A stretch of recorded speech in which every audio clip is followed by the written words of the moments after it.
Durante los oscuros días de la Segunda Guerra Mundial, Elena, una joven londinense de 18 años, se ve obligada a abandonar la ciudad debido a los constantes bombardeos.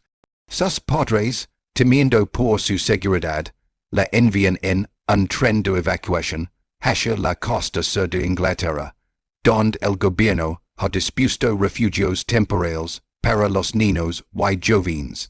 Elena viaja con una pequeña maleta, sin saber lo que encontrará al llegar, sintiendo sola y desgarrada por la separación. Al llegar a un pequeño pueblo pesquero azotado por el viento y el salita, Elena es asignada al cuidado de un hombre solitario llamado James, el guardián del Faro del acantilado. Él es un hombre reservado, de mirada melancólica y costumbres rígidas. El pueblo lo ve como algo distante, marcado por una tragedia del pasado. Nadie conoce bien su historia, pero se rumorea que perdió a alguien muy querido en el mar.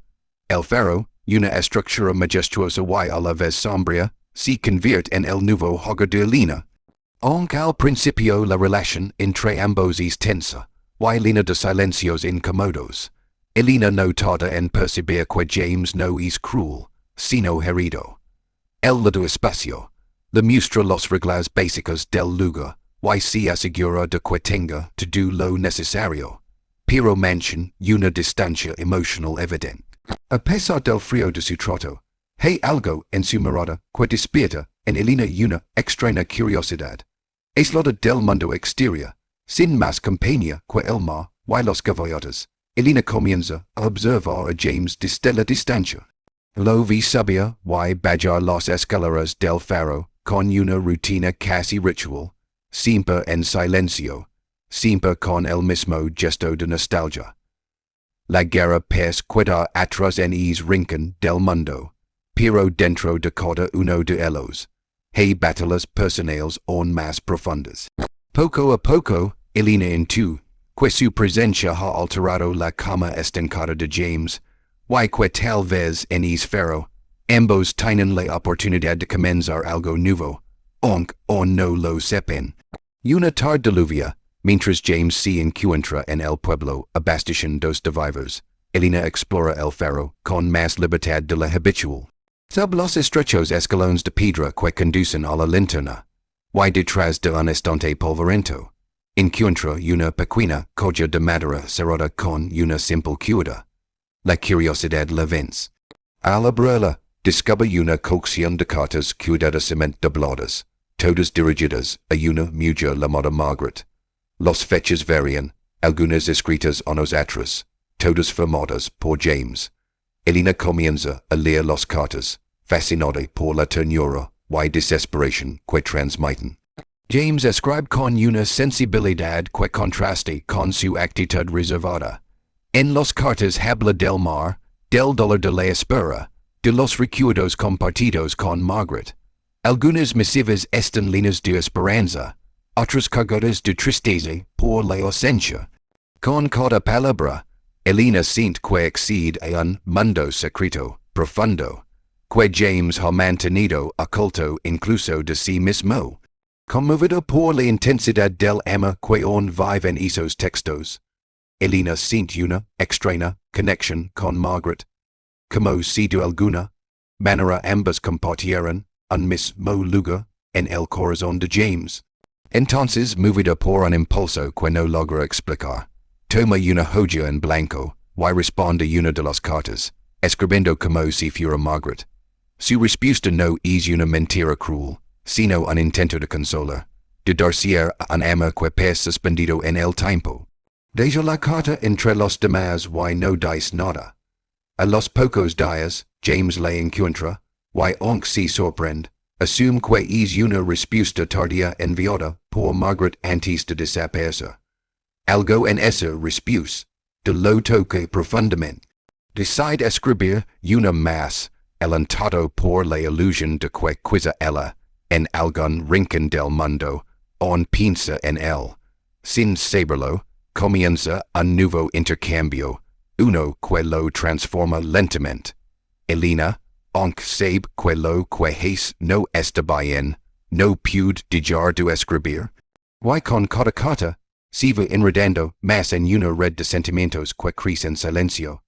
El paso de las semanas transforma el ambiente frío y distante del Faro en algo más cálido. James comienza a hablar más con Elena, compasión, do recuerdos de su infancia, historias del mar y pequeños detalles de su vida, que nunca antes había contado a nadie. Y no es solo el guardián del Faro. Ahora también es el hombre que espera respuestas, que revive un amor perdido a través de palabras que vienen de Margaret. Su rostro se suaviza, sus ojos brillan más a menudo. La herida que llevaba tantos años abierta comienza a cerrarse, aunque sin saber que la verdadera autora de esas cartas es Elena.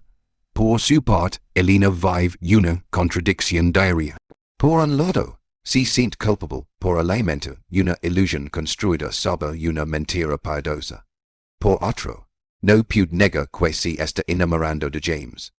Y no escribe como Margaret por él, sino también por ella misma, por lo que siente y no puede confesar. Cada carta se convierte en un puente entre lo que no se atreven a decir en voz alta. Afuera, la guerra continúa, pero dentro del Faro, se forja una tregua hecha de palabras, silencios compartidos y miradas que duran más de lo permitido. Y una noche, mientras ambos observan en el mar desde la linterna, James le toma la mano sin decir una palabra. Elena siente que el corazón se le detiene. No sabe si lo hace porque la confund con Margaret o porque empieza a verla como alguien más. La frontera entre los recuerdos y el presente comienza a difuminarse. Y aunque ella sabe que su silencio es una traición, también siente que, por primera vez, está siendo amada no como una sombra del pasado, sino como la mujer que está ahora, frente a él. Una noche de finales de otoño, el viento comenzó a soplar con una fuerza inusual. Las olas golpeaban las rocas con furia creciente, y las nubes densas cubrían el cielo como un manto opresivo. James, con años de experiencia en el mar, notó los signos del cambio. Una tormenta se aproximaba, una de esas que no perdonan errores. Ordenó a Elena que recogiera mantas, velas y provisions mientras él aseguraba las ventanas del Faro y encendía la luz giratoria, como advertencia para los barcos que pudieran estar cerca de la costa. La tensión llenó el ambiente. El Faro crujía con cada ráfaga de viento, como si fuera una criatura viva resistente. Do a la furia del océano, Elena intentaba mantener serena, pero su corazón late despacado. En medio del caos, una ráfaga abrió una puerta que había quedado mal cerrada. La del pequeño cuarto don James guardaba sus objetos más personales. La caja de cartas cayó al suelo, esparcida, do su contenido por el pasillo. James, al volver para verificar que Elena estuviera bien, encontró las cartas esparcidas. Y junto a ellas, una hoja con la inconfundible letra de Elena, aún húmeda por la tinta reciente. El silencio que siguió fue más ensordecedor que la tormenta. James tomó la hoja con manos temblorosas, y mientras leía, su expresión se transformaba lentamente de confusión a decepción, y finalmente, a una herida profunda. Elena intentó hablar, explicarse, pero él alzó una mano para detenerla. No era tu historia para contar, murmuró con voz quebrada, y dio la vuelta sin mirarla a los ojos. A la mañana siguiente, el cielo estaba despejado, pero el Faro se sentía más frío que nunca.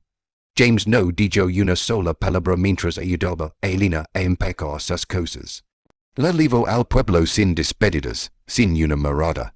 Ella descendió del vehículo con el alma en pedazos, sabiendo que había arruinado algo valioso. En sus manos llevaba solo una de las cartas de James, la más triste, la única que él nunca terminó. Después de semanas en casa de una familia del pueblo, Elena decidió marcharse. La guerra había terminado, pero su batalla internal no. Volvió a Londres con el corazón cargado de silencio, y cada noche, antes de dormir, leía una de las cartas que había memorizado. La conexión que había sentido con James no se borraba, aunque el dolor le acompañaba a diario. Sin embargo, el tiempo le dio algo de claridad. No podía quedarse con esa historia inconclusa. Necesitaba hablar, decir la verdad entera, sin esconderse detrás de papeles o nombres ajenos. En uno después, Elena regresó al pueblo costero. Camino hasta el Faro al amanecer, sin saber si James seguiría allí. Lo encontró cerrado, sin señales de vida. Esperó horas, observando cómo el sol pintaba de dorado las olas. Finalmente, subió las escaleras de piedra por última vez. En la habitación de la linterna, dejó una carta. No era para Margaret ni para el pasado. Era para él, con su letra, con su nombre, con cada palabra nacida de su alma. En la carta le pedía perdón, no solo por haberlo engañado, sino por haber interferido en algo sagrado. Pero también le hablaba del amor sincero que había crecido en ella, sin máscaras, sin expectativas. Le dijo que su intención nunca fue hacer daño, y que cada palabra escrita había sido honesta, aunque usara otro nombre. Y con eso, cerró el sobre. Lo dejó sobre la mesa, donde una vez había descubierto la caja de cartas. Y se marchó sin mirar atrás. Pasaron los meses. Elena no volvió a recibir noticias de James. Reanudó su vida en la ciudad. Consiguió un empleo en una pequeña librería, y se dedicó a leer más que nunca. A veces, en los días de lluvia, miraba por la ventana, y se preguntaba si el Faro seguía en pie. Si aún resistía las tormentas. Una parte de la creía que nunca volvería a saber de él, que su historia había quedado encerrada en los pads de aquella torre blanca frente al mar. Un día, cerca del invierno, recibió una carta sin remitente.